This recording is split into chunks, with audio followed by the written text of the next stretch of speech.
What's up, everybody, from the north to the south to the east and to the west? Boom! Funny stories. Actually, subang nakakatouch namang ang nanay ko galing sa probinsya. Siya ay nagpadala ng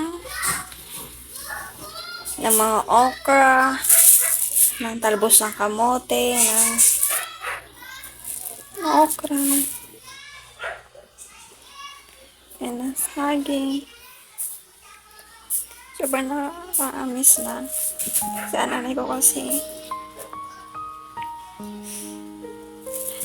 ito maraming okra.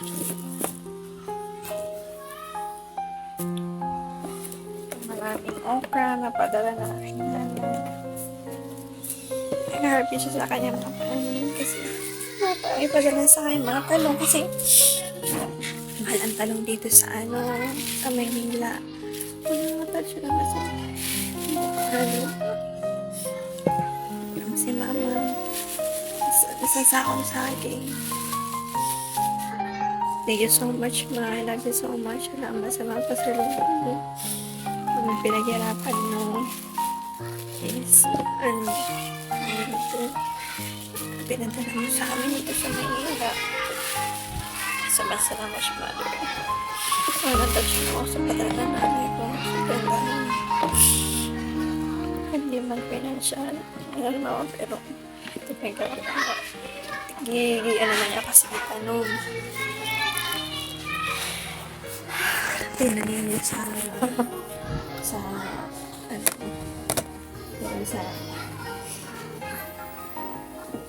nasa bahay namin. Ang maganda, mga masagana. Maganda na. Ano o paano?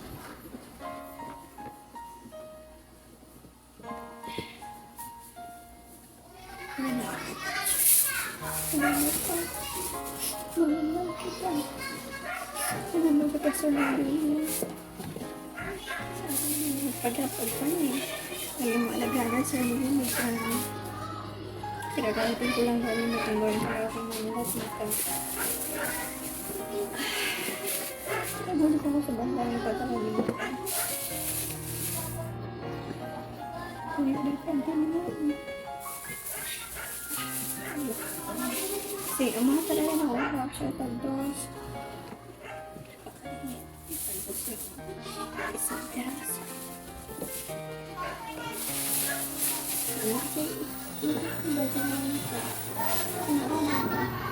Pagising ko yung mga kautang.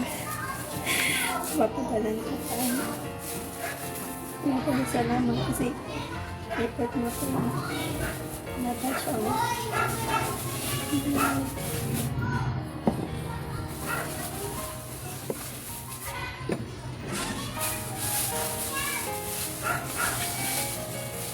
Ang bagong service ko. Nasa bandang na siya na guys. Natouch mo sa pagkakas namin ko.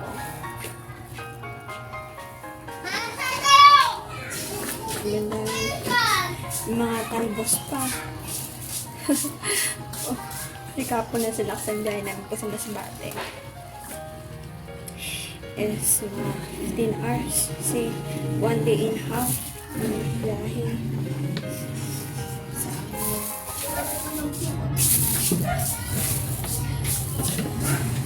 Ready for us. Bibili mo ko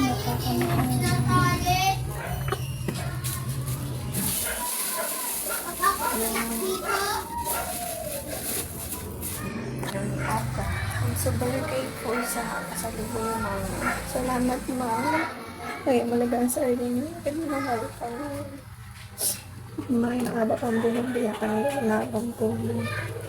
Salamat sa pagmamahal. Sa kasalubong. I'm so very touched.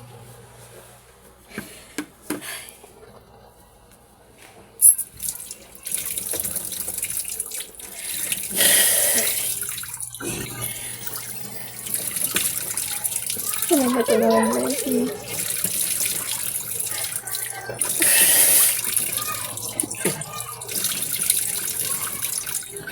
Sa pagyahat sa pagtanong mo.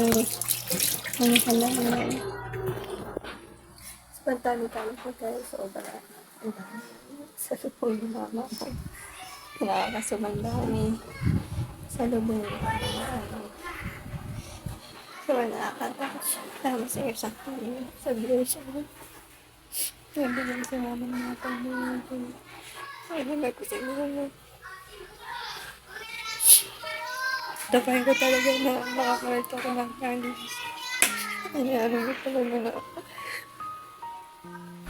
Tapos pag-aaral. Support yun na ako na. Kahit mahirap din na maging teacher. May kakayanin ko. Baka sa inyo. Paano yung masaya ka na?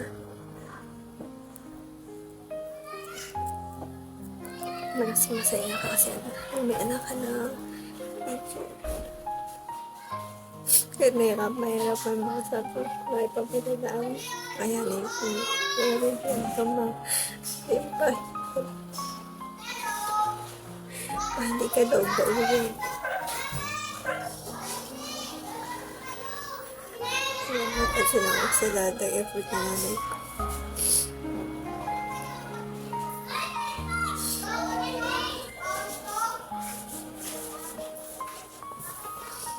Sa nanay ko, hindi siya sanay sa dito sa Manila. Gusto niya talaga sa probinsya. Basta sanay siya na makakilos-kilos siya, magtanim siya. Kahit animal. Kaya ang nanay ko magtanim-tanim ng mga halaman talaga. Mga gulay. Paano doon siya masaya. Ang happens kaya pinagbihan namin si mama na doon. Doon sa Manila. Hindi siya makaroon para something hagalang din mag-exercise ng kanyang katawan. Si Marlo dahil sa TV, kahit kapag siya dito, wala siya napunta siya. Kaya busy natin siya. Ate ko sa work, naman sa pag-aaral, hindi kapatid. Pero doon masaya siya. Salamat po. Nagbabahala ka sa buhay sa mga pinagkalit sa akin. Ang sabay ka siya na sa nakakagod pa nila. Nanin ba yung padala? Province to Masbate. Sa lahat ng mga nanay dyan, naway yung aswerte nyo kasi at anyways.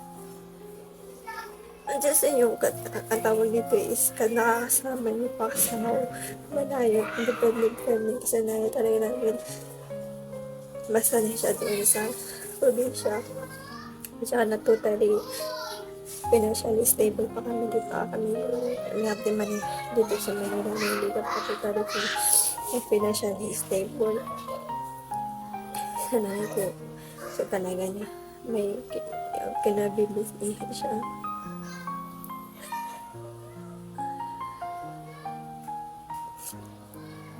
Gusto man yung pakasa pero wala ko talaga sa probinsya. Kaya tayo mga kapitaan. So ito mo kasi yung nakasakay pa natin yung na may mahalin nyo sila na sobra-sobra baka pa yung pagmamahal na dapat para sa kanila. Lagi niya padarasan lang na ibigyan sila ng mahabang buhay na makita nila yung successful yung nasasaksihan nila yung tagumpay mo sa buhay na kasama sila.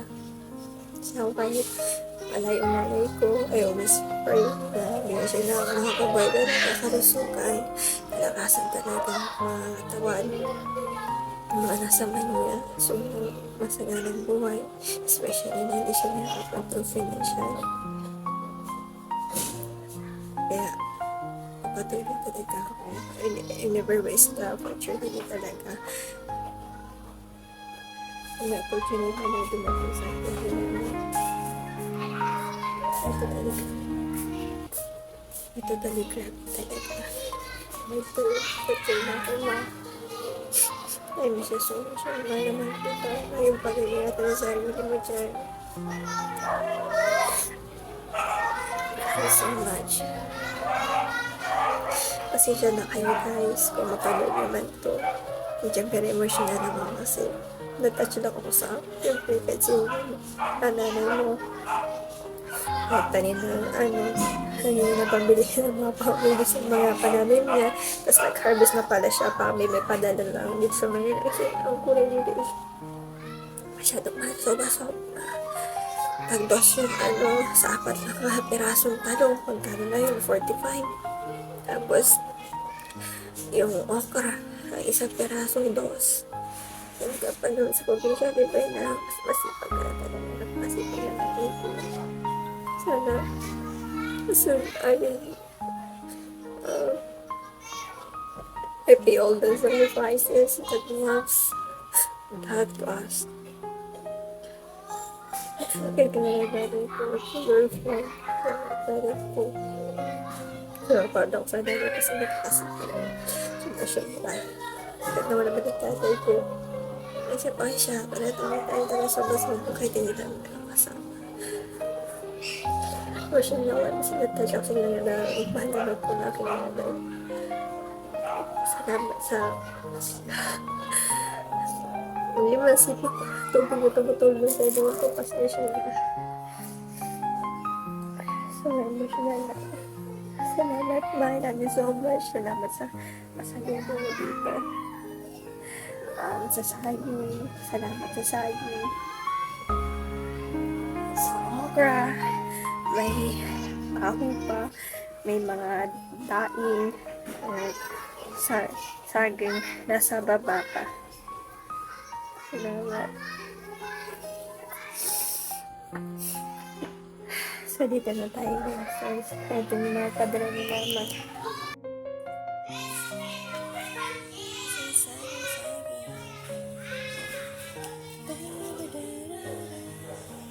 Mama's mother.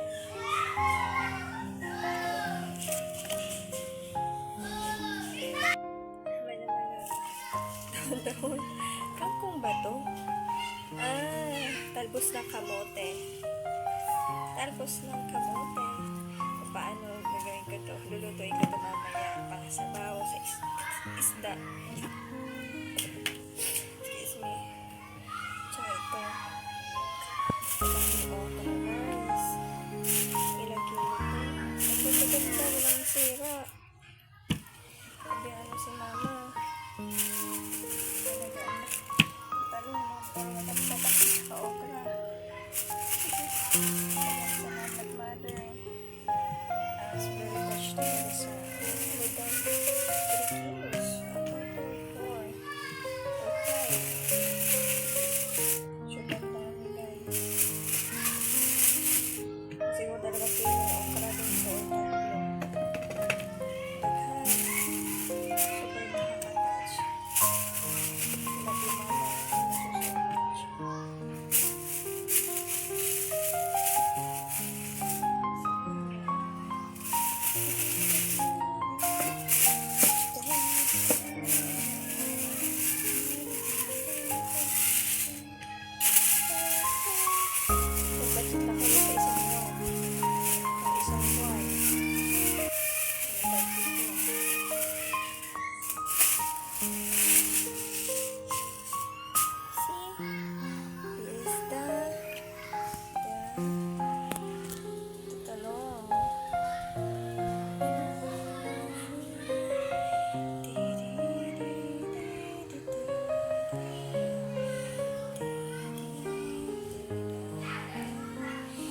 Tatlong kilong okra sa bandami sa isla for may alcohol na yun. Dito. Masyado gagano. Iyak. Ang bakala ng tao.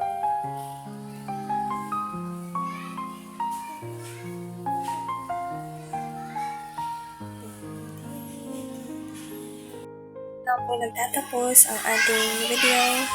Share lang po ako ng aking naramdaman na sobrang nakaka-overwhelm na padalan ka ng nanay mo. And thank you for watching guys. Namin supportahan niyo po ako. Ano ko mag-grow ito. Namin supportahan niyo po ako sa YouTube channel ko. Kasi actually, my purpose is na i-share my experience ng bawat isa sa amin, of course. And matulungan yung mga taong nangailangan. Ngayon, nagsisimula pa lang tayo, pero go lang laban ng sa mga bagong vlogger. Hindi man ako masyadong sikat. Hindi man ako gaano magaling for everything, especially sa pag-vlog. But, sabi nga nila, try lang. Para mas matuto ka, para mas ma-improve mo pa ang sarili mo. Kasi, everyday is new learning and there's no stop on learning. Always remember that, guys. Dito ko din natapos ang aking vlog.